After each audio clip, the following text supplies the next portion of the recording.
I'm always so honored to have a chance to speak with you, and I want to thank Randy Weingarten, who has been a opportunity to be with you today. Most importantly, I want to thank all of you for everything that you've done in your classrooms and in your communities, especially over the last 2 years.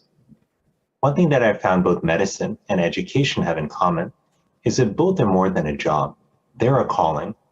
And whenever we're asked to step up, including when it's scary or hard or unprecedented, we answer. The nation saw all of you do just this during the pandemic. You stepped up to protect our kids, even though at times it meant putting yourself at risk. You had tough jobs before COVID, and they became even tougher. Yet despite all of this, you stood by our children through the ups and the downs. For that, I want to thank you from the bottom of my heart for your dedication, your courage, and your love. I say this not just as Surgeon General, but as a father of 2 young children in public schools who have relied on their teachers more than ever. I want you to know that when this pandemic is over, we won't forget the extraordinary work and heart that you've put into each and every student. The pandemic should be a wake-up call for our nation to see the work of educators in a new light, and to finally ensure we provide our educators with the respect, appreciation, and support they have always deserved.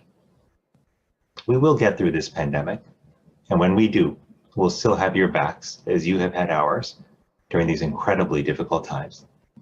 Congratulations on another successful school year, and here's to many more ahead.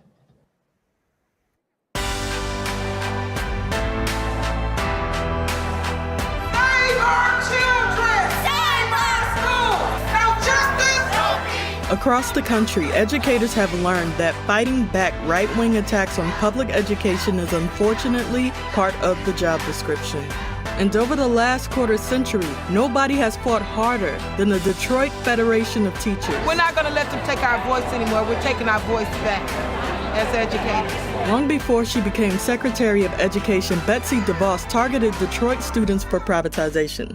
Betsy DeVos and the DeVos family is advising the state of Michigan on privatizing public education. I feel as though the things that she has done snowballed into this crisis that we see today. By 2016, the hard work paid off, and Detroit regained its elected school board. By working together, the community is emerging from the pandemic with a powerful story to tell. We spend a lot of time talking about what's wrong with Detroit public schools, but over the past few years, since we have had an elected school board and buy-in from the community, it's really time to start talking about what's great about Detroit Public Schools Community District. It's amazing. We're now in an environment where we can have academic conversations. I really love books. And we can collaborate. And because of that, once COVID hit, we were able to make decisions that were in the best interest of students, that were in the best interest of medicine, and come together and collaborate almost seamlessly. So we can just separate everything. Walking in this building, knowing that everybody has been tested once a week, and that we are that Dr. Beatty makes sure that we have these things, and the board is really supporting us, makes it easier to come to work and be okay. When people actually work together to solve problems, that contentiousness went down. And then eventually, once a vaccine came about, we were able to provide vaccines to many of our school buildings, and our school buildings became vaccination stations, not only for students and staff, but for the school community. Our students here are amazing. They want a voice, they want an opportunity to shine and to show what they know. Tell me something cool about the butterfly, Malaysia. And to have a really safe place where they can make a mistake, but then turn around and give it another shot. And so that's what we do here. What you saw here today in the inner city, in the heart of Detroit, is you witness children that have a passion for learning. Everybody all at once. And that is a testament to what our members are doing every day in these classrooms across this great city. 10 cents. All right, let's read our... None of that happens without our union, which has been the mainstay from prior to the takeover, through the takeover, and continues to be a mainstay here in the Detroit community.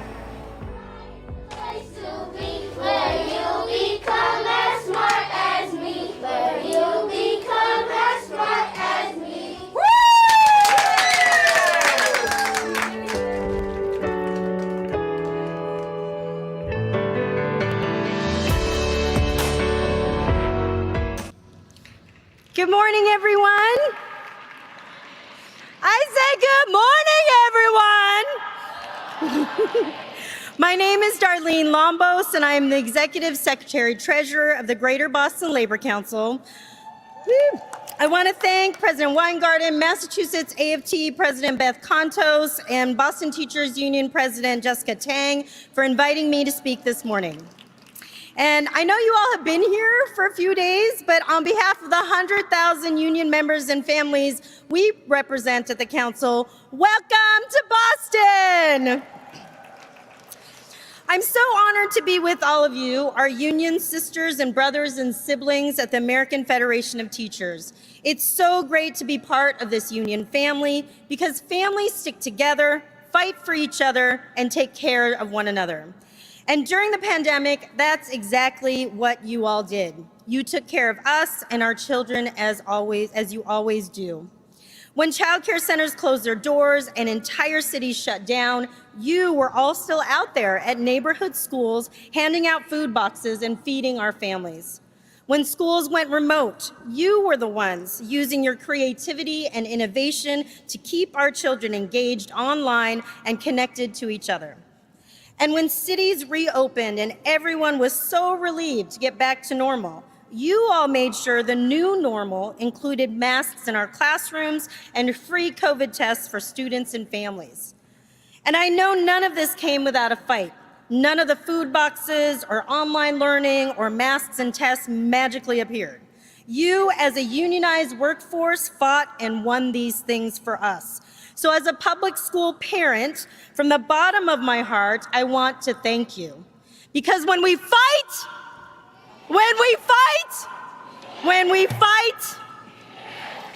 and the reason I point out that these were won by all of you, a unionized workforce, is because organized labor is the heart of a healthy democracy, and forming a union is in fact an act of democracy.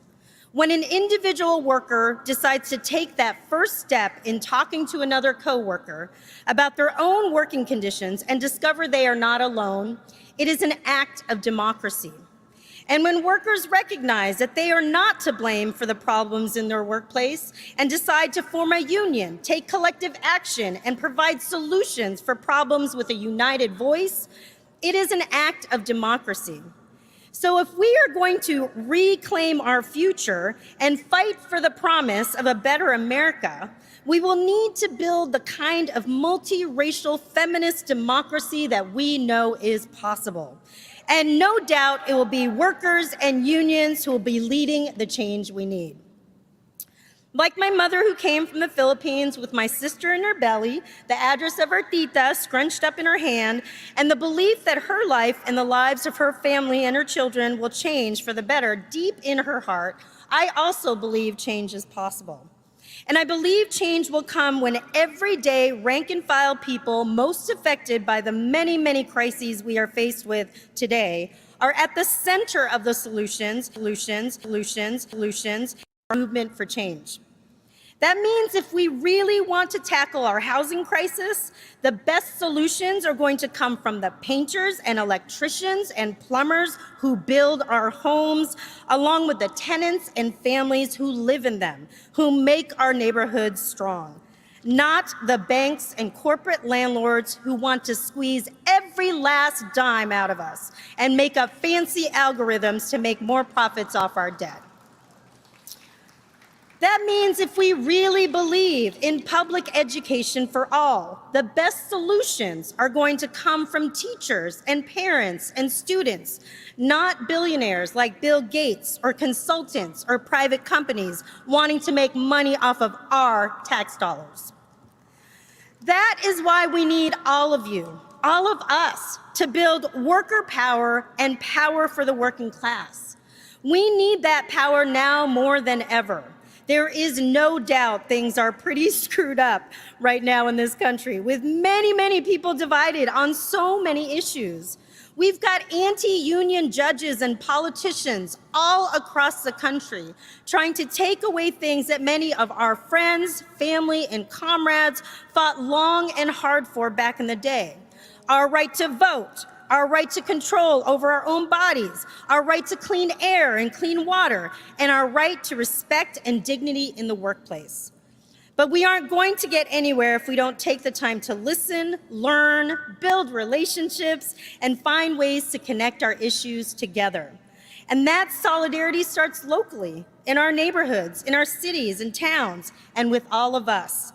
Because the labor movement has always been on the forefront of the change we want to see in this world. Union leaders like Lavinia Waite and Louise Mitchell, two seamstresses who in 1825 formed the All-Women's Union to protest unfair wages and having to work 16 hours a day. Union leaders like Dolores Huerta from the United Farm Workers Union, who in 1958 first warned us about pesticides because of their harmful effects on farm workers.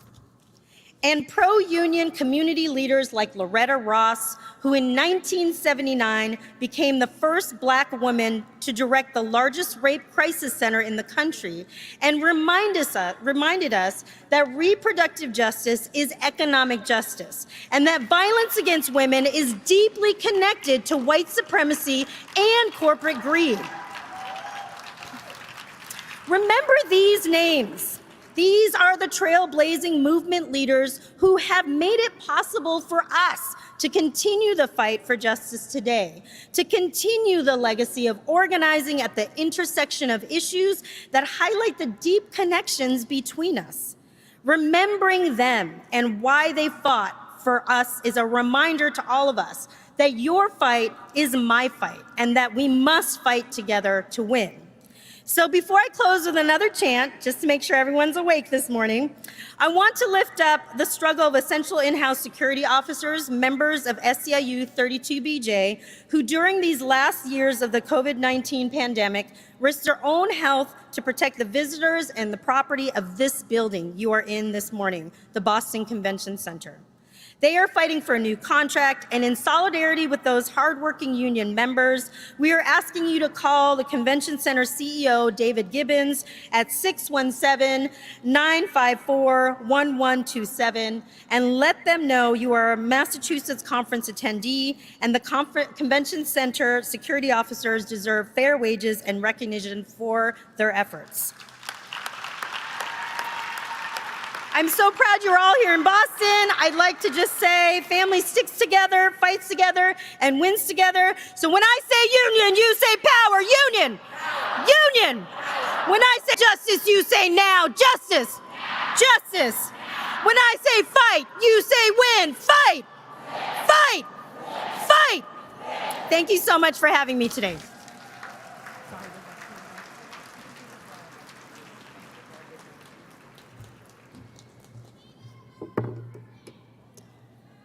Darlene, what's the phone number again? Let's see if we, you know what we'll do? Let's 617 954 1127. 617 954 1127. You got it? Welcome. So I want to thank, so this is how we'll do this today, if this is okay. First off, good morning. We had musicians again this morning from Berkeley College who have performed throughout the convention. They are our members. This morning we heard from Tom Beskett, who's an assistant professor in the voice department, and Anna Petrova was on the keyboard, and she's an assistant professor in the ensemble department at Berkeley College of Music. So, this is what I'd like to do, if this is okay. I want to start with the Human Rights International Department, or the international resolutions. There are 3 of them. We want to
have done me the great honor of re-electing me to serve as your Executive Vice President. Thank you, thank you, thank you. Thank you, thank you, thank you. Let's be clear, my union family, no one knows better than you just how hard the last few years have been. As we emerge from a once-in-a-century pandemic, we can now see that the members of this union never stopped caring, fighting, showing up, and voting. The last few years have shown that no matter what the world throws at us, you and we keep on creating community. The right wing thought they can kill us with Janice, but we not only held our own, we grew and are continuing to grow our union by deepening and strengthening our community. I can only mention a few of you here, but thanks to all who have welcomed me into your buildings and into your lives as you created community, and working with undocumented immigrant children in McAllen, Texas, in giving away hundreds and thousands of culturally appropriate books to students and their families in Providence, Rhode Island, and mourning the death of Asian American workers in Atlanta and vowing to stop anti-Asian hate. And despite hurricanes and earthquakes, the brave and dedicated members of my island, Puerto Rico, affiliate AMPR, teaching their students in pop-up tents, classrooms. Now, my union family, just think, if we can do it all this under the worst possible conditions, just imagine what we can do going forward with the most pro-union, pro-worker, pro-family president and administration in our lifetime. With the Department of Education, which we saw this morning in the Women's Breakfast, headed by an English language learner with a teacher and a member in the White House. You know, mi hermanos y hermanas, I never, ever imagined in my craziest dreams that someone like me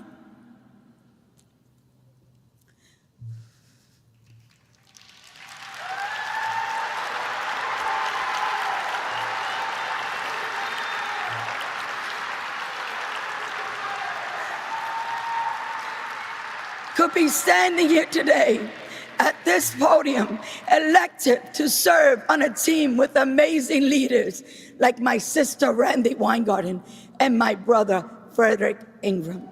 I am a Boricua, a Puerto Riqueña,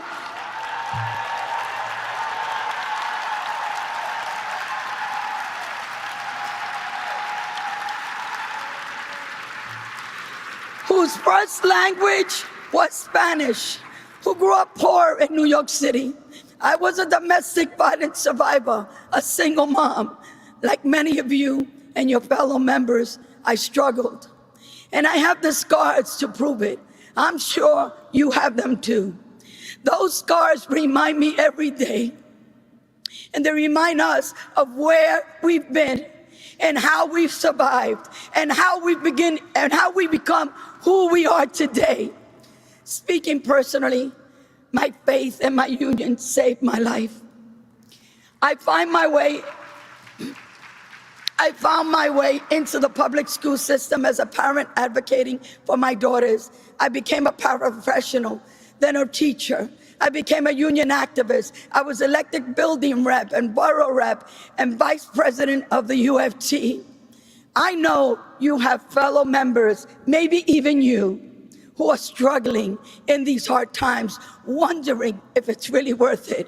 And someone who still struggles, let me say, it's all worth it. It's all worth it. The AFT literally saved my life. Nurses and healthcare workers took care of me when I had COVID, not once, but twice. And it was the public employees in PATH who kept my city running during the worst of the pandemic. Early in my life, when I finally got to college and grad school, it was AFT members who taught me, and PSRPs and K-12 teachers who welcomed me into their world. My deepest thanks to you all. I also want to take the time to thank my superhero, my husband, Louis. And I just want to let you know a little gossip. People call him St. Louis because he's married to me. And I want to also thank my daughters, Tiffany and Christina, who always support me. And from the bottom of my corazón, I want to say to everyone who helped elect me to this position, and even those who didn't, I humbly accept the challenge that you have placed in my hands. Thank you for caring, for fighting, for showing up, and for voting in the upcoming midterms.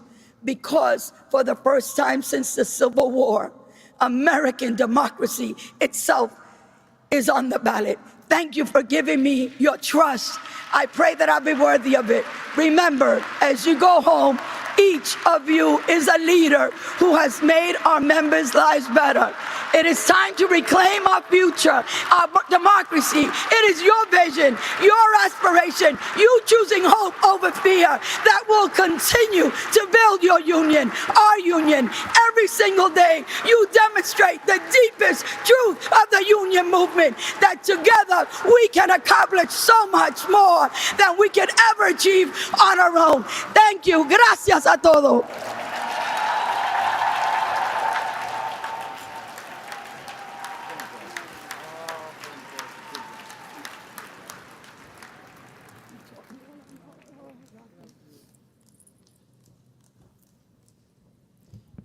And now, that great music teacher from Miami-Dade, who has worked himself up to become the Secretary-Treasurer of the American Federation of Teachers, Frederick Ingram.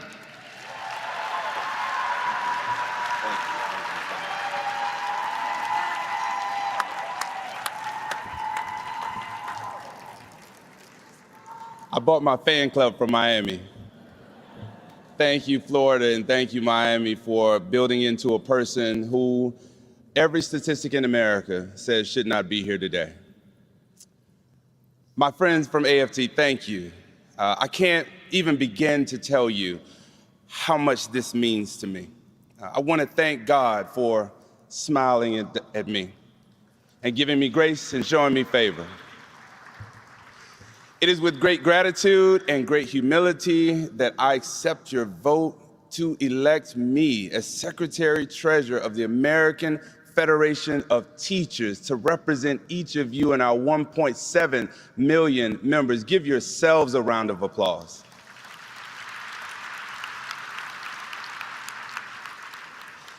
I am deeply honored to serve as the fiduciary of this great union. And once again, you have placed your trust in me.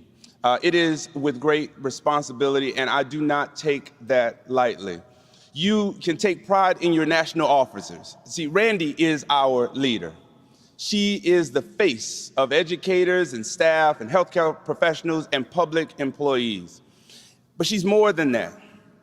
Randy Weingarten will go down in history as a person who not only did her part to advance public education and public service, but she will be remembered for her tenacious ferocity. It's an honor to serve with you, Randy, and I thank you for inviting me to this team. Evelyn De Jesus is a champion of those who we serve. Wherever you see the most vulnerable, there you will find Evelyn De Jesus, a fierce Latina who is both smart and tenacious, but most importantly, she is led by her faith. Thank you, sister. Thank you for being on this journey with me.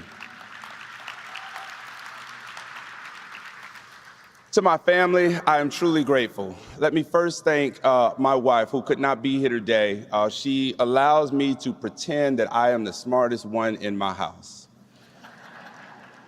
She's an AFT member in her own right and an English teacher and a very proud African-American woman who stands in the gap for my family.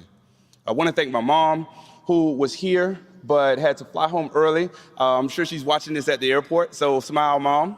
I am thinking about you this morning. And my dad. My dad doesn't travel. He has some health issues, but my dad has been my backbone all my life, the strongest man I have ever met in my entire life. And I want to thank him. I want to thank my brothers who've supported me from day one, Richard Sr. and Randy and Zach. You all are my best friends, and we wouldn't be here without each other. I want to thank my children. I love my children more than I love my own life. I'm so proud of each and every one of them. My 16-year-old is ripping it up somewhere right now on a volleyball court in Georgia. She couldn't be here today because she is an all-star athlete and she is the captain of her travel team, and she could not miss because she said, "Dad, we're gonna lose if I'm not there." So, sweetheart, you better win because this is a pretty big one to miss. I want to thank my oldest daughter, just a few months ago, who graduated from the Howard University.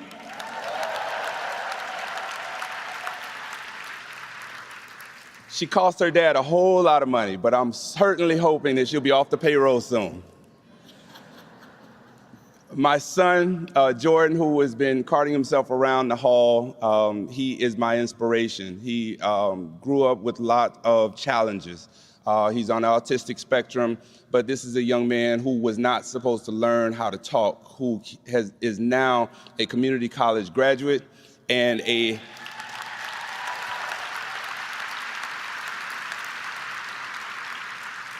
he's got the best job on earth, so he thinks. He is a host at Chili's, and he is a really happy kid and cannot wait to get back to his job.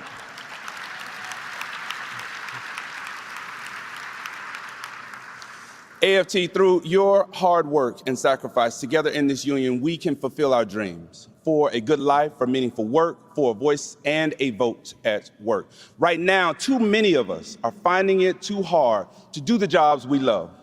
That feeling echoes across all of our members in K-12, higher education, healthcare, and public service. Your hard work and the way you give back, and you keep going without complaint. These are the union members that I know. But we are not indestructible. We must be honored. We must be respected. And we must every day. Once and for all, we need an economy that honors the dignity of our work. We must restore the standing of our labor unions that built this middle class. AFT members are my heroes. Their stories have shaped my life. They lift us up, and we will continue to fight for them every single day. But change only happens when we demand it. This is a perilous time for our country and for other democracies, but we will meet this moment. We cannot walk alone. We cannot turn back. We are stronger together because of each and every one of you. AFT, you're the ones we've been waiting for. Take the baton and run for justice, for freedom, for democracy, for equality. Thank you for all that you do. I want to say to you, lift every voice and sing until earth and heaven ring. Thank you so much. Peace and power.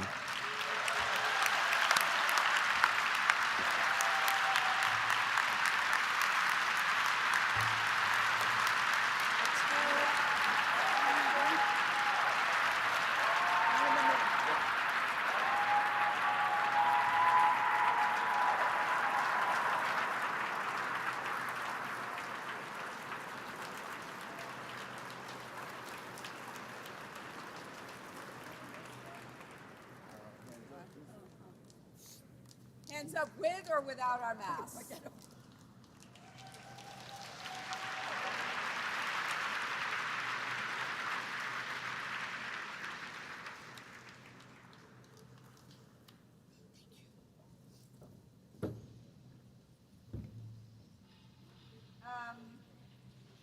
There's our voices somewhere.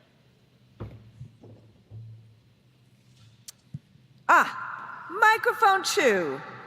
Thank you, Madam Chair. Newly elected AFT Vice President Zeph Capo.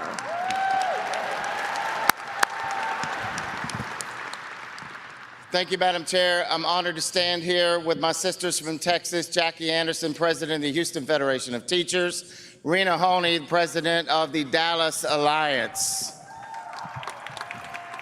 Mr. Secretary Treasurer, we heard your words. We understand what it means when our members are not properly compensated. We know how the working conditions have exacerbated the staffing shortage crisis across this country, but we weren't sure how deeply we had been impacted in Texas until we surveyed our members in December. And in December, the word came back that 66% of our members had thought about leaving over the last 2 years and were thinking about leaving by the end of the year. Well, ladies and gentlemen, talk about a statistic that lit a fire under the ass of this state president.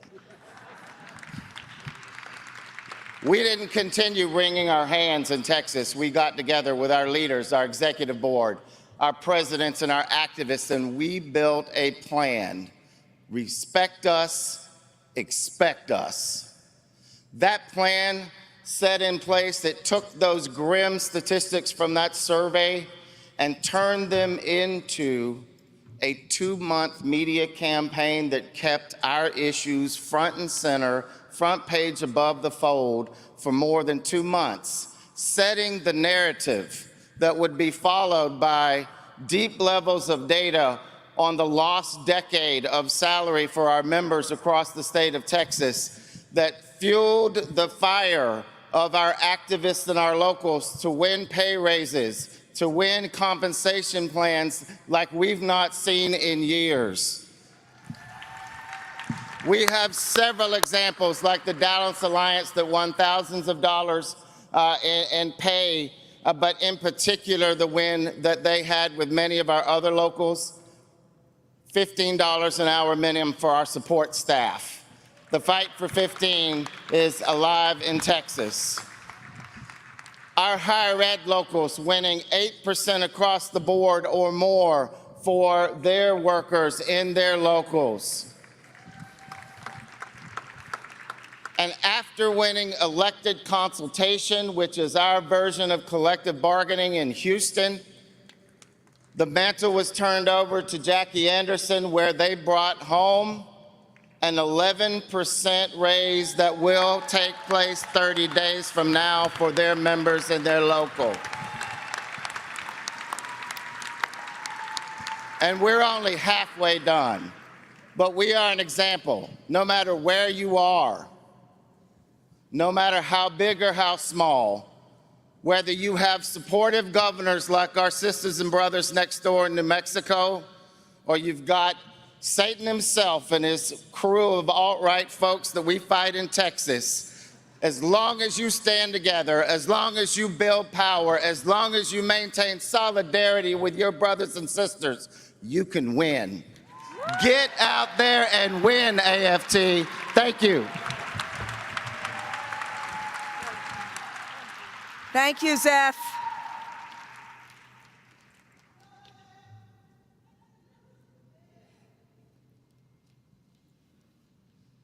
I know there's somebody who's supposed to be at microphone 3. Sorry, I know there's somebody who's supposed to be at microphone 2. Hi, good morning, Madam Chair. There he is, our newly re-elected Secretary Treasurer, Fed Ingram. Are you about to present the special order of business that we said should be presented today on the floor? Yes, Madam Chair. Okay. So I'd like to talk about the special order that we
politics of science, but to watch Nancy Pelosi do it, it's hard to call it anything but an art form.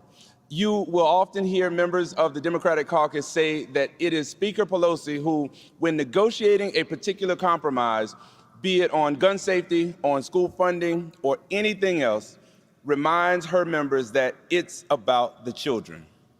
That's who Nancy Pelosi is. She is a true public servant, determined to leave this world better than when she found it. Whether it's standing up for access to health care or protecting the right to organize, for state and local funding, for particularly during the pandemic, for school infrastructure investments, for the sanctity of our democracy and the precious right to vote, for the rights of LGBTQ people, communities of color, and other marginalized or otherized communities. Nancy Pelosi is there. The American Rescue Plan wouldn't have passed without her. The January 6th committee wouldn't exist without her. Our democracy might not exist without Nancy Pelosi. Today, Speaker Pelosi joins a list of incredible women to receive this award. Former Secretary of State Hillary Clinton, Dolores Huerta, Gabby Giffords, Sandra Fluke, Diane Ravitch, and Lilly Ledbetter, as well as many of our own members and leaders, including Tigger Tony and Maria Portalatin. What remarkable company. As the Secretary-Treasurer of a union alongside two female officers, standing here in 2022, with a female president of the AFL-CIO, a female vice president of the United States, and a female Speaker of the House, I'd like to just take one moment to celebrate one fantastic fighter for all women's rights. Please welcome this video message from this year's Women's Rights Award recipient, Speaker of the House, Nancy Pelosi. Hello, my friends at AFT. As Speaker, it is my pleasure to bring greetings from the Congress to AFT's 87th convention as you reclaim your future. Let us salute Randy Weingarten and your entire Executive Council. What a profound and humbling privilege to receive AFT's storied Women's Rights Award. As always, I accept any honor on behalf of our pro-union Democratic House majority. This award means a great deal to me because of the high regard I've always had for AFT's leadership and the personal respect that I have for President Weingarten. It has been a joy to call Randy a friend for so many years and an ally through so many fights, from passing the Affordable Care Act to combating the scourge of gun violence to defending our democracy. And I thank all of you who are teachers and support staff for being respected custodians of our children during a critical part of their lives. In the fight to build a more just economy, Democrats understand there is no better tool than a union card, especially for working women. By standing together, the sisters of AFT have won greater pay equity, stronger paid leave, and better protection from harassment on the job. And in fighting for greater access to the ballot, you are helping all Americans defend our sacred right to vote. President Biden and House Democrats are committed to building on those life-changing victories. With the American Rescue Plan, we took bold action to help AFT members weather unprecedented challenges, both on the job and off the clock. This would not have been possible without President Weingarten and AFT's guidance. And last year, House Democrats, with your help, advanced historic investments to provide universal pre-K, recruit more educators, invest in our healthcare workforce. As we push to enact these measures into law, we are also fighting to bring the power of solidarity to more workplaces. With the Richard L. Trumka PRO Act, the House voted to strengthen Americans' rights to organize and crack down on illegal anti-union retaliation. The middle class is the backbone of our democracy, and the middle class has a union label on it. Thank you all again for this award, which I cherish, and best wishes for a successful convention as you reclaim your future. Thank you.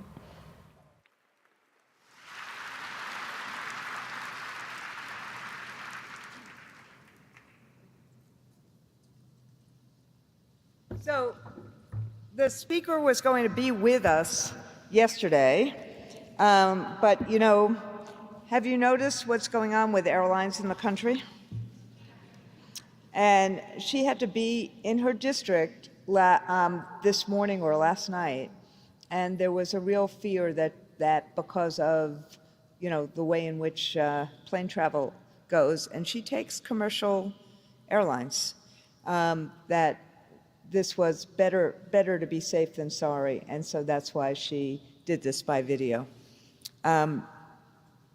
And speaking of plane travel, this next speaker texted me, I don't know what time it was probably 11 o'clock or 10 o'clock last night, sometime, and he, because the flight that he was on from Charlotte to Boston got canceled, and he found all sorts of different ways to make sure he got here.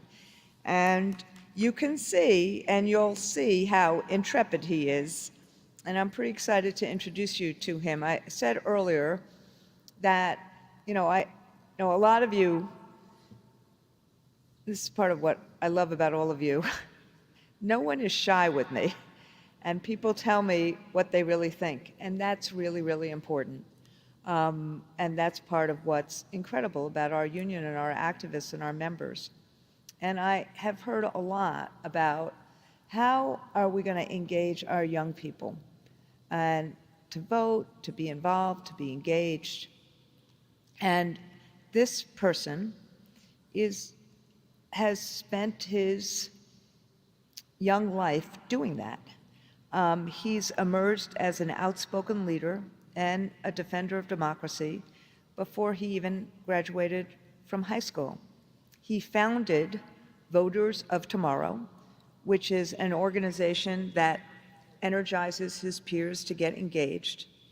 He is not just pro-democracy, but he strategizes on how to make that so. He has walked the walk in many political campaigns, and yes, he's only been old enough to vote for 6 months. In his spare time, he studies mechanical engineering, basically a Mechie, and political science at CSU in Long Beach. Please welcome Santiago Meyer.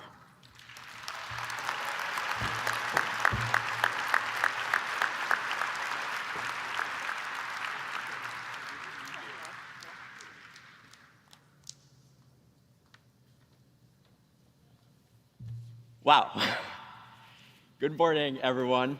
My name is Santiago Meyer. As you might have just heard, I had a bit of a journey here. But even though I am tired, I am so honored to be joining you all today to talk about how young voters will decide this year's midterm elections.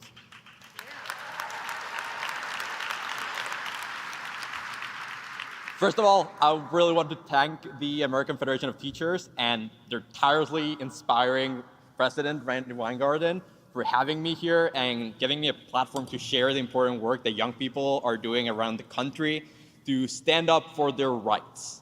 And I have to recognize the work that all of you, the millions of teachers, nurses, bus drivers, educators that are members of AFT are doing to give young people the tools to become the educated and talented leaders of tomorrow.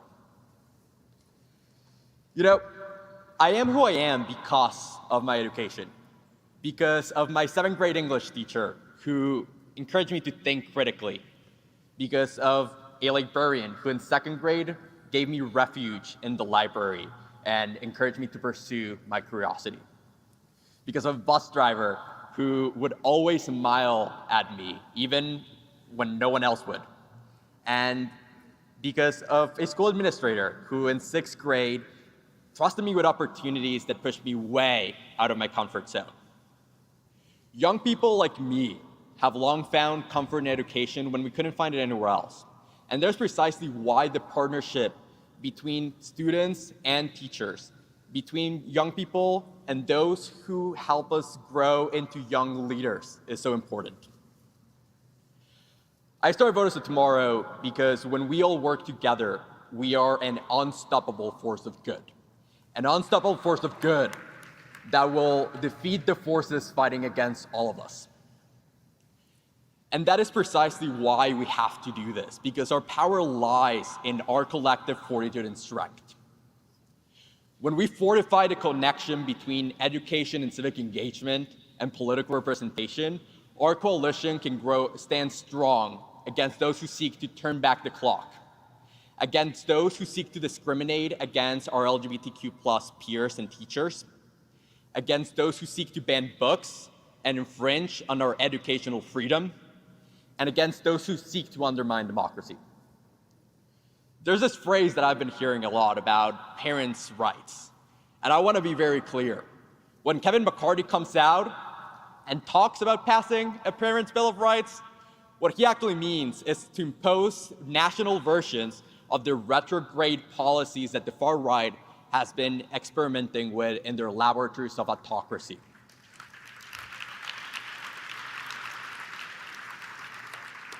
When Kevin McCarthy comes out to talk about parents' rights, he means a federal Don't Say Gay law, federally supported book bans, and national mandates that prohibit and will even punish educators for providing students with the accurate, evidence-based education that they deserve.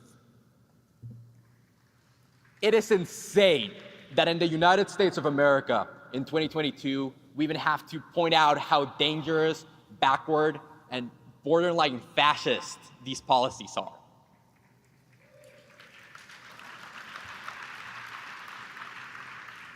Our educators and our teachers already have enough in their plates with building the next generation of American leaders, often for wages that are too low and in classes that are too overcrowded.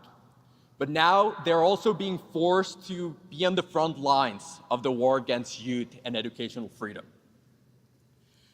But they are fighting a very important fight because we can't afford to lose. Because when politicians declare war on young people and their education, like elected leaders across the country are doing right now, the effects of those policies reverberate throughout every piece of society. It doesn't just affect students like me in the short term, but it affects students and their families and their teachers, and it has a massive cultural impact. And we know this. Some of us have parents who have lived through this. We know that we are fighting this right now, but we're not going to be fighting it much longer. Generation C, supported by powerful allies like each of you here and each of you listening to this, will not allow the far right to take us to the dystopian nightmare that they seek.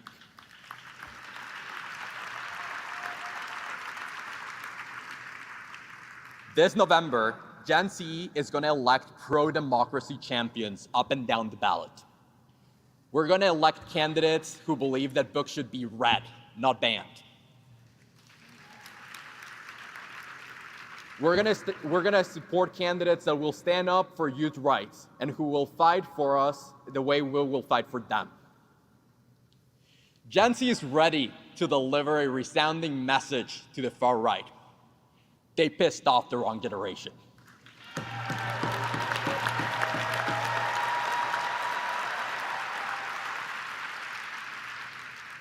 And I want to be very clear. These are not hopeful statements. They're not empty promises.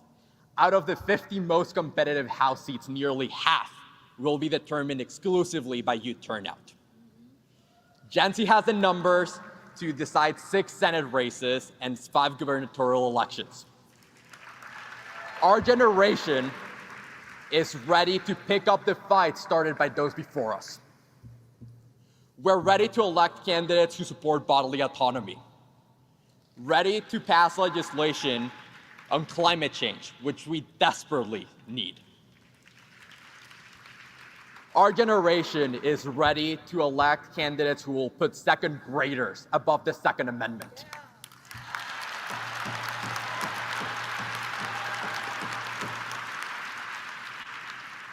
And we're not playing around. We have seen wars. We have grown up with terrorist attacks. We've seen economic recessions and an ever-evolving pandemic.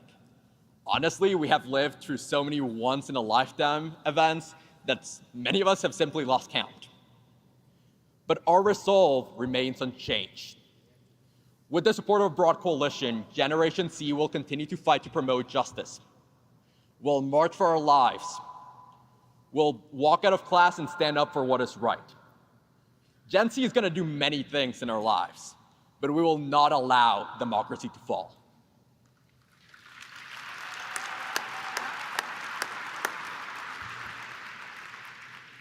With elected officials waging war against us, Gen Z is as energized as ever to turn out and protect our rights, to keep the Speaker's gavel away from Kevin McCarthy's hands, and to ensure that the likes of Josh Hawley and Ted Cruz cannot claim a majority in the Senate.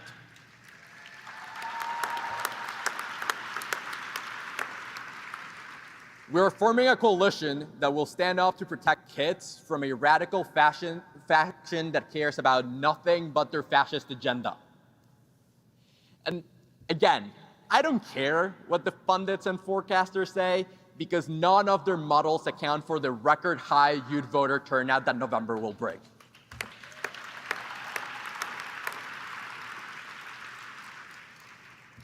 With our rights on the line, Gen Z is about to deliver a blow from which the far right will never be able to recover.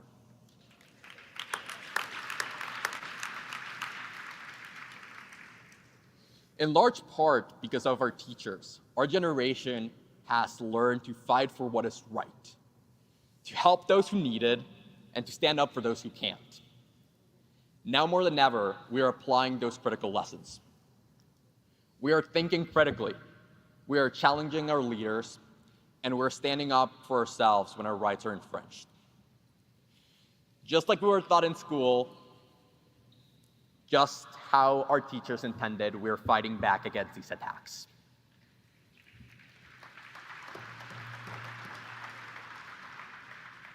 Just this year, Voters of Tomorrow has distributed thousands of copies of banned books. We've registered voters, in many cases, against the wishes of the state legislature. And we've even forced book banners to resign from powerful positions in organizations such as the College Board.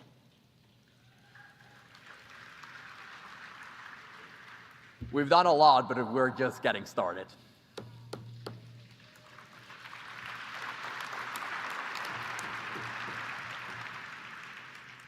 But we must be bolder than ever before. We can't allow ourselves to be intimidated by the far right's threats, because young people listen to us. They listen to you all. Just as I was shaped by my education, by teachers, by librarians, by bus drivers, and even by our school nurses, all of you here are inspiring those who will lead us tomorrow. You all are helping shape the next generation of democracy defenders. Those who will stand guard against fascism and fight back against authoritarianism. The far right is attacking all of you because they're afraid of what you can do, of how you can light a spark in a student's mind. They're afraid of you because they know you won't sugarcoat history, and they know how history will portray that.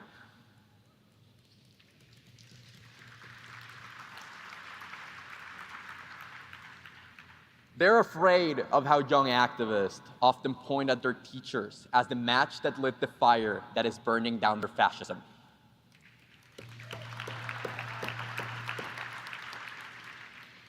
The far right knows what you can do. They know what we can do. And God, they're terrified of what we will do together.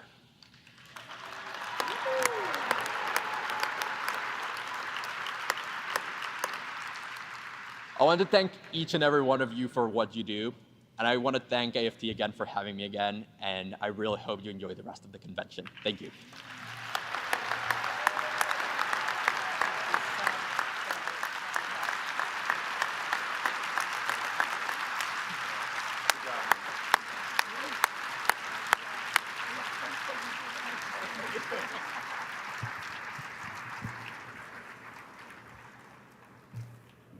Thank you for getting here, Santiago. And I don't know, you want to put his Twitter back up, Santiago's Twitter back up for a second? Can we do that? He has some really badass Twitter. For those of you, yeah. For those of you who are on Twitter. We said this yesterday, I'm going to go to microphone 2, and I think Val is in the house. Yes, is Val in the house? Is Val in the house yet? All right, no, we're going to go to the microphone 2 first. Yeah.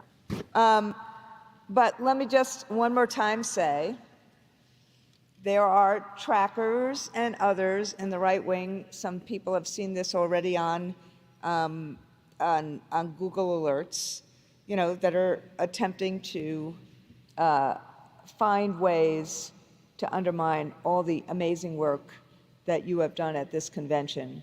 So just beware, they're out there.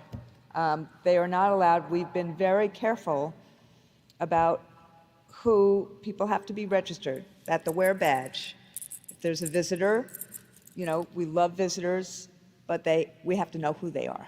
So we've been very careful in terms of the hall for all those reasons. But I've just been told by someone that there's some American Rising tracker that's outside today. So with that, let me go to microphone 2. Good morning, Madam President and siblings. My name is Jan Hockadell. I am the president of AFT Connecticut and a proud AFT vice president. The message we are hearing is loud and clear. Elections have consequences, and that we should treat November like it is the most important election of our lifetime, because there is a lot at stake.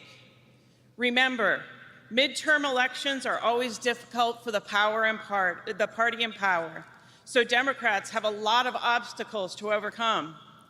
Remember, in 2018, on a national level, Democrats gained 41 House seats and a Senate seat. If the Republicans have similar gains this November, we will be living in a very different country. We could actually call it the divided states of America. So now more than ever, we need to fight for our beliefs, no matter where we live. There is still so much more that needs to be done to improve the lives of our members and those who work and live in our communities. And we can never forget Wisconsin, or just that one bad election can undo all the progress that we've made.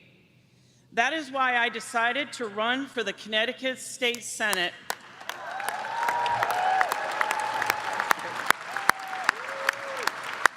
For me, running for state senate is an extension of what we already do. I am moving from advocating for our members to advocating for our members and their neighbors, demonstrating that labor is our neighbor. And as Randy always says, democracy is at stake. And I would like to add, democracy is not and cannot be a spectator sport. To protect it, we must participate. I urge you to think about running for school boards, town councils, and other elected positions. And if that's not for you, find a candidate that shares our values. Make phone calls, door knock, or make donations. Again, to protect democracy, we must participate. Thank you.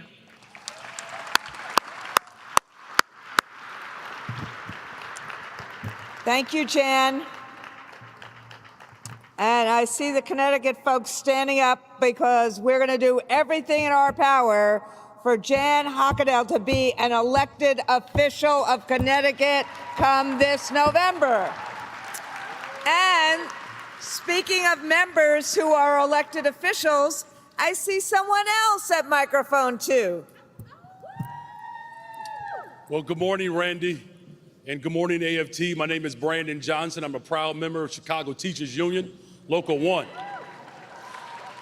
And I've had my mask on for several days, so hopefully I look as good as Fed. I'm doing my best, Fed. Listen, Jan, we have your back. You know, as a middle school teacher, which is the toughest job ever in the world, we need people who are not just prepared to run, but prepared to lead. And 4 years ago, I was in a room like this, and you all, because of the strong movement that labor and the civil rights movement has been a part of and engaged for generations. You elected a brother from the west side of Chicago to represent the west side and the western suburbs in one of the largest economies of the world, and they put a middle school teacher in charge of a $9 billion budget. It's possible, AFT. But this moment that we're in the midst of right now is a very dynamic moment. I'm remembering one particular morning in my classroom, and there was a kid, a beautiful black boy, who had all the character and charisma of the world. And he came in with his head down, and I asked him to put his head up. And I walked past his desk for a second time, and I said, Ronell, I need you to put your head up. And you know what he said to me? He said, Mr. Johnson, I'm not feeling well. But he said the thing that's most important that every middle school teacher has ever heard. I said, Ronell, I really need you to put your head up. He said, Mr. Johnson, I'm not feeling well for real this time. I said, Ronell, what's wrong? And Ronell opened his mouth, and I can see a hole forming in his mouth from tooth decay. And of course, there was no nurse in that school. It's not just about protecting and preserving this great democracy. It's about to make sure that every single child in the country of America has a nurse in every single school. That's what this fight is about. It's about to make sure that my black son on the west side of Chicago, when he rides his bike, that bike ride doesn't have to end in a tragedy. That's what this fight is about. This democracy has to be preserved by the people in this room so that when people show up to a church service, they don't get gunned down. That's what this democracy is about. And it is well past time that when children go to school, parents don't have to be worried about whether or not they're going to come home because of some deranged person who got access to a military-style weapon. That's what this democracy has to be protected of. And if the AFT is really true about electing people like Jan and making sure folks like me go back to the county board, we not just need you to knock on doors, but we need to make sure that you are prepared to make phone calls, knock doors, speak to your neighbors to make sure that workers' rights are protected, making sure that we're expanding public accommodations and demanding that the wealthy in this country finally pay their freaking fair share in taxes to make sure there's a nurse, there's a social worker, there's guidance counselors in every single school, that the cafeteria worker is protected, that whether you are delivering boxes or serving coffee, you deserve to be protected by a union. If this democracy is going to survive, we need to be the example of what a union really is, to build a democracy that just doesn't bring hope for America, but it unites this country, black, brown, and white. Whether you're on the West Coast, the Mountain High, deep, deep, deep, deep down in the South, or in the New England original 13 colonies, I'm talking about a union that is more perfected. That's what this room is about. If we're going to save democracy, it is up to you, Connecticut. It is up to you, California. It is up to you, Illinois, West Virginia. Let's build a political movement that elects strong people like Jan and everybody else. And let me send this message to the executive branch. If you are not willing to pull that lever to make sure that those dollars make it down to our school communities, we're coming for the executive office as well. God bless you all. A more perfect union.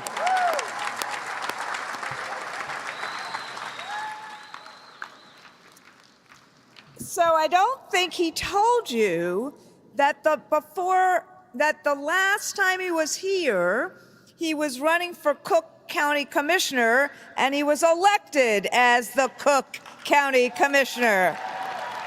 Our members. Thank you, Brandon. Right.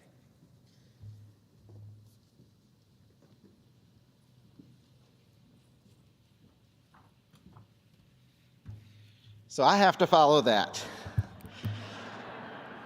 I am Andrew Spar, president of the Florida Education Association. So family, is the message coming through? We need to expand our majority in the U.S. Senate in November. We need to care, we need to fight, we need to show up, and we need to vote and bring everyone we know to the polls with us so that we have a real shot of turning around Ohio, Wisconsin, Pennsylvania, and Florida, to senators who are going to protect our right to organize, who are going to ensure us access to health care, who are going to invest in our public schools, and who are going to support good jobs and an economy that works for everyone. Fed? Now, you all know Andrew and I are from Florida. We need a lot of help in Florida. We need a lot of help. Can I get an amen? We need a lot of help in Florida. Listen, we'd be so lucky to have someone like our next speaker in the U.S. Senate. My friend, our friend Val Demings started her career as a state social worker. She went on to serve as chief of police for Orlando Public Schools. She went on to serve as chief of police for Orlando. And she was the first female police chief in that department. Eventually retiring from the force after 27 years, she went on to the Florida legislature and eventually for the U.S. Congress. Congresswoman Demings fights for common sense gun safety, she fights for access to reproductive health care, and she fights for affordable prescription drugs and to protect our democracy and the sacred right to vote, vowing that no one is above the law, not even elected officials. Ladies and gentlemen, please welcome U.S. Representative Val Demings.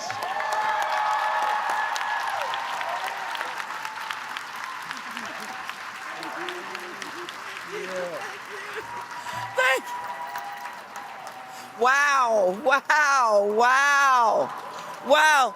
Well, good morning, American Federation of Teachers.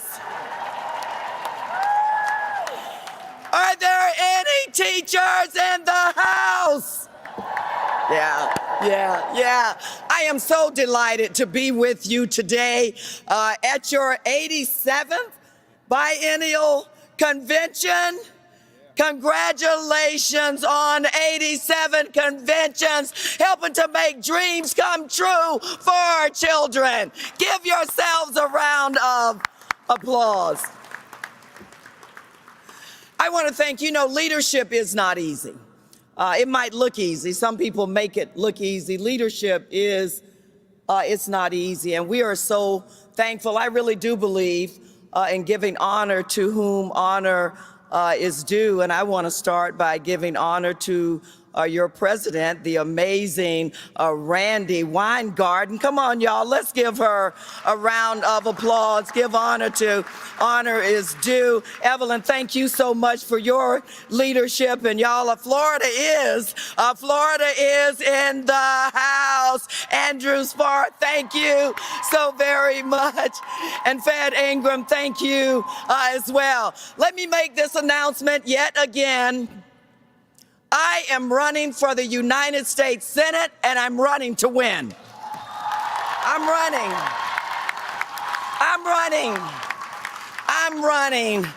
to win. You might ask yourself, why on earth would anybody, but why on earth would Val Demings want to run for the United States Senate during such a strange time? I have some other words to describe it, but since I'm on your stage, I'm going to stick with strange times. You've got to be asking yourself that question. Well, let me tell you this. My why is directly tied to my personal story. It is an American dream story where teachers played a major part in making my dreams come true. I was born and raised in Florida. I stand before you today as the daughter of a maid and a janitor, the youngest of 7 children, but the first in my family to go to college.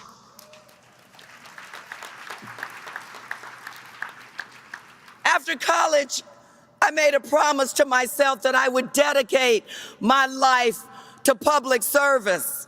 In high school, I can remember, you know how it is sometimes, being told you're not the right color, you're not the right gender, your family doesn't have enough money, you don't have a famous last name, you'll probably never amount to much. But there were teachers in my life who helped me to see past my present circumstances and helped me to see my God-given potential. Today we celebrate teachers. After college, I went on to be a social worker, working with abused, abandoned, and neglected children. Are there any social workers in the house? From there, I joined the Orlando Police Department, had the honor of working my way up from midnight shift through the ranks to become Orlando's 36th chief of police and the first woman to hold that position.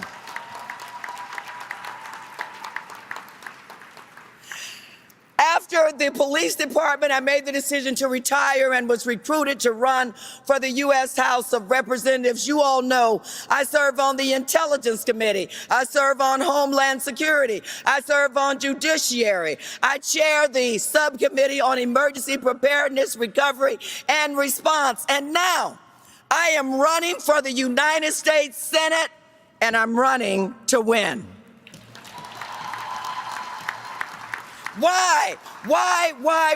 Just like my American dream story, I am on a mission to make sure that every man, every woman, every boy, and every girl, regardless of who they are, the color of their skin, where they live, how much money they may have in the bank, their sexual orientation, sexual identity, or religion, will have an opportunity to succeed.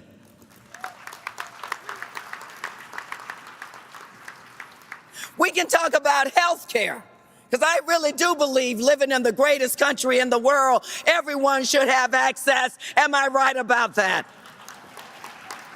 We can talk about Social Security and Medicare, because I don't know about you, but I know when I'm ready to retire, I want to be able to retire with dignity and respect. Am I right about that? We can talk about gun violence. Like you, I am sick and tired of watching innocent people being gunned down in innocent places. Our first graders, fourth graders, high schoolers, college students, people shopping in a grocery store, in a nightclub in Orlando, at a movie theater, at synagogue, our church. I am sick and tired of it, and we need people in elected office who will do something about it. We can talk about a woman's right to choose. Now look, I came from Florida to Massachusetts to tell you this.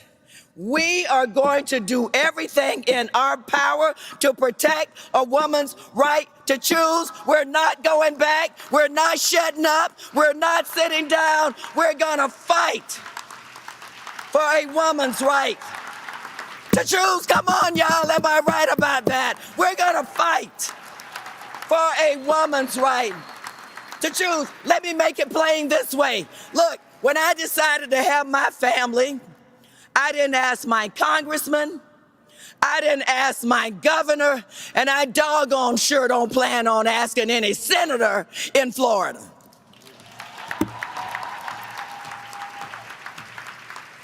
We can talk about education. Because let me say this, where people decide to send their children to school is their own personal business. But let me just say this, standing here as a product of the public education school system, we do know that the majority of America's children will go through the public education school system. And let's make sure that in public school, they can receive the best education possible. Yeah, every person in this room and every person on the dais had teachers who invested in our lives, and we celebrate them today.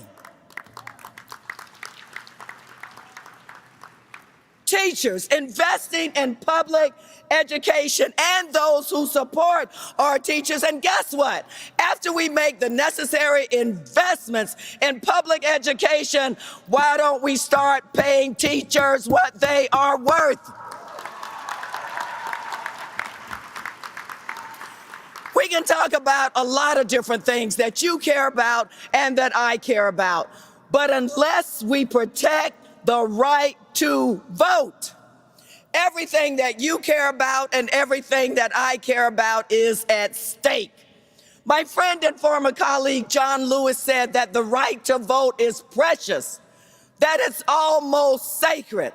And we have to get out and protect the right to vote. And then when we protect it, let's get out and exercise our right to vote.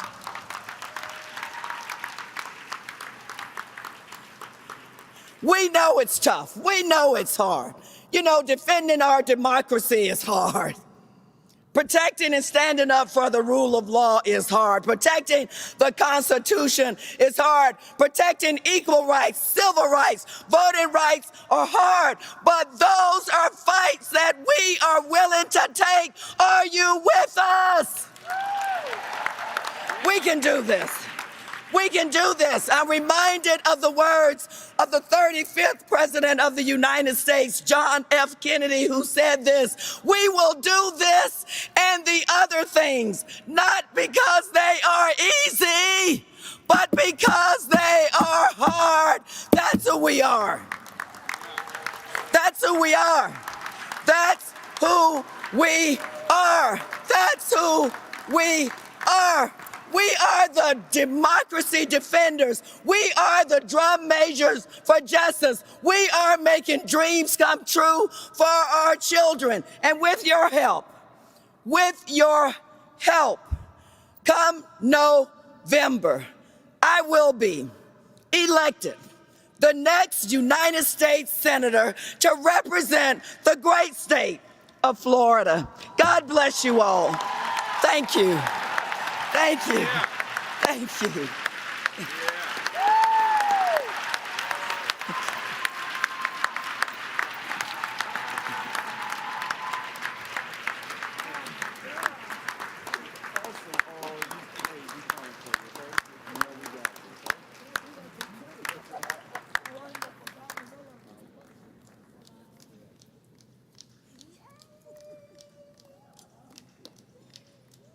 One more time. Are we going to help her win?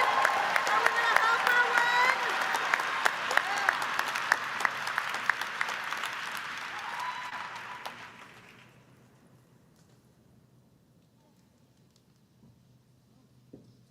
Okay, we got two more committees. And it's 11:30. 11:33, excuse me. Can we have the retirement committee, right? Is that retirement first or the other one first? Yes.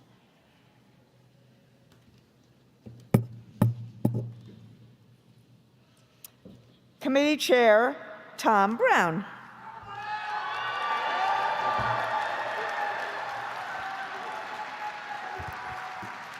Good morning. The committee recommends concurrence on resolution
So, and then what's mic 3?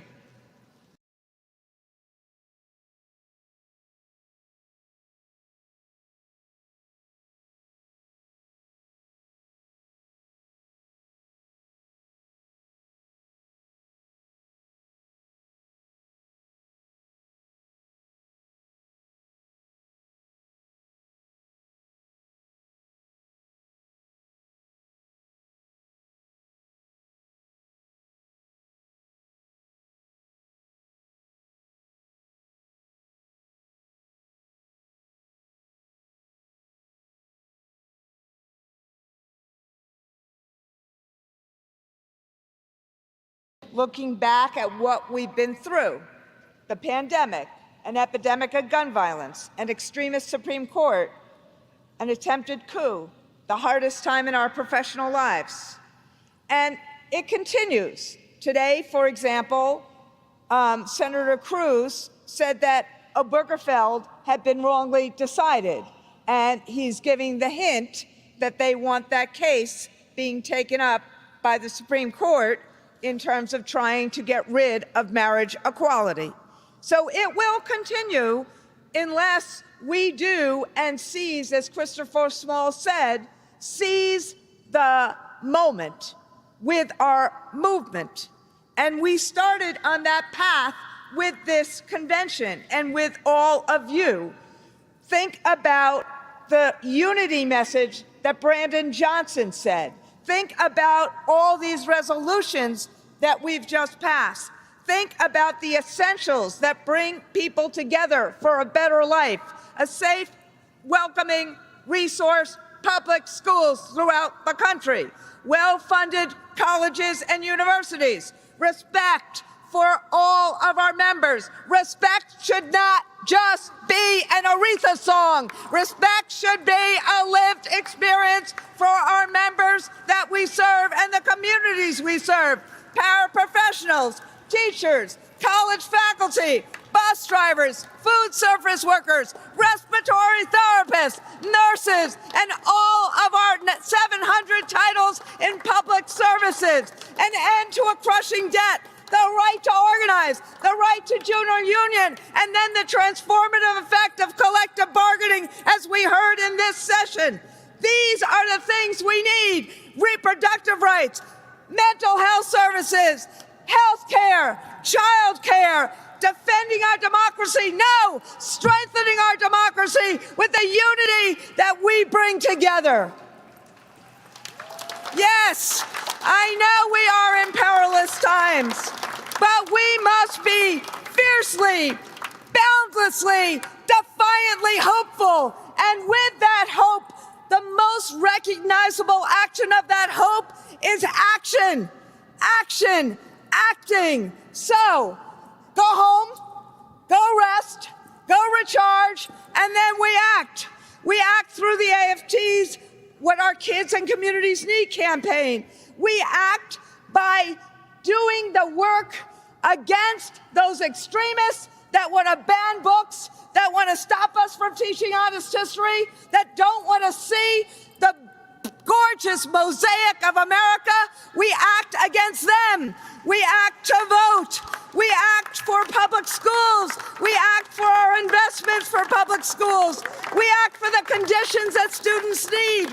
We act for everything that we talked about in this convention, and then we vote. And we get out the vote. Are you ready? Are you ready? Are you ready to reclaim the future? Are you ready for fight for our freedoms? Are you ready to defend and strengthen our democracy? Are you ready to defend and strengthen our public schools? Are you ready to defend and strengthen higher ed?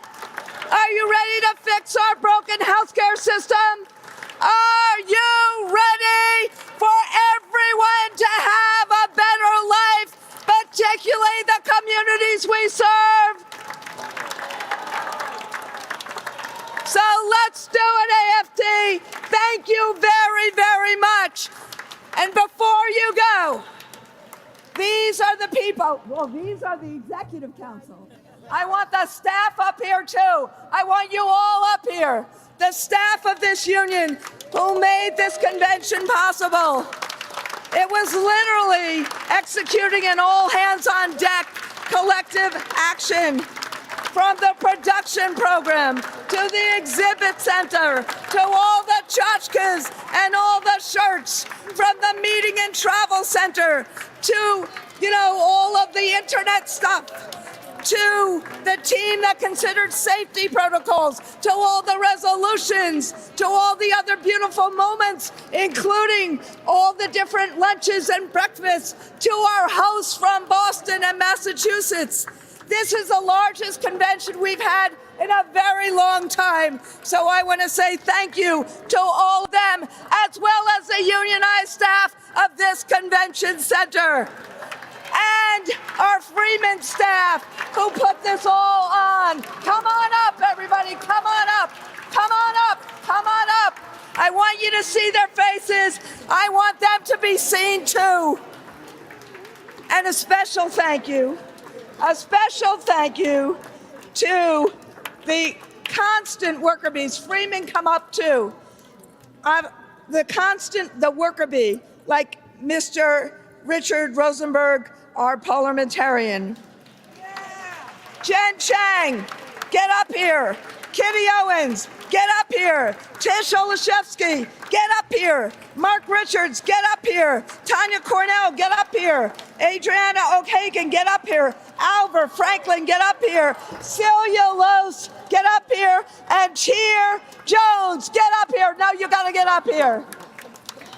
This is the staff that every single day wanted to make sure you had some happiness and joy as we make this fight to reclaim our future.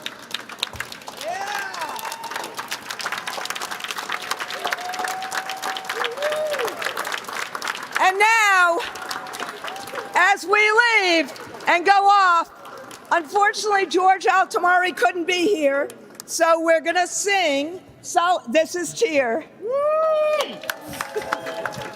So we're going to sing Solidarity Together Forever, and then I will adjourn the convention. Come on, Beth, you're a host. Get up here.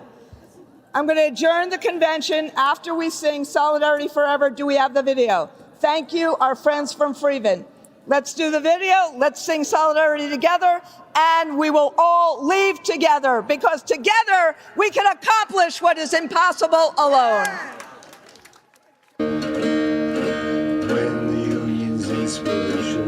Through the workers' blood shall run. There can be no power greater anywhere neath the sun. Yet what force on earth is weaker than the feeble strength of one?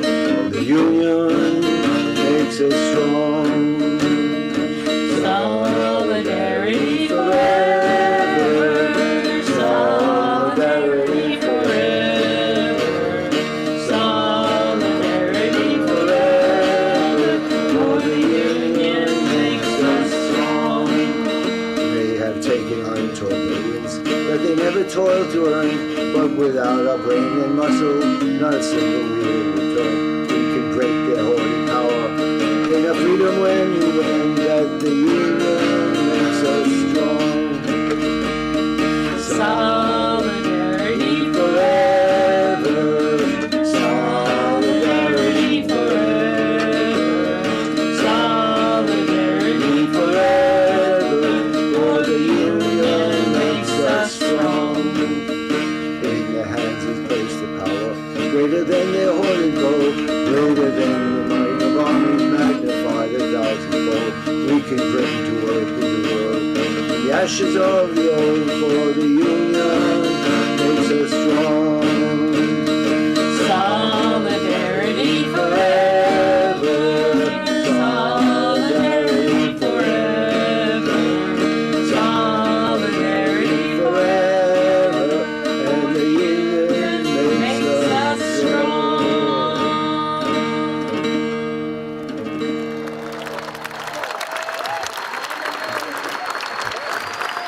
We will be in Houston in 2024, hopefully with a new governor. We are adjourned. Safe home, everybody.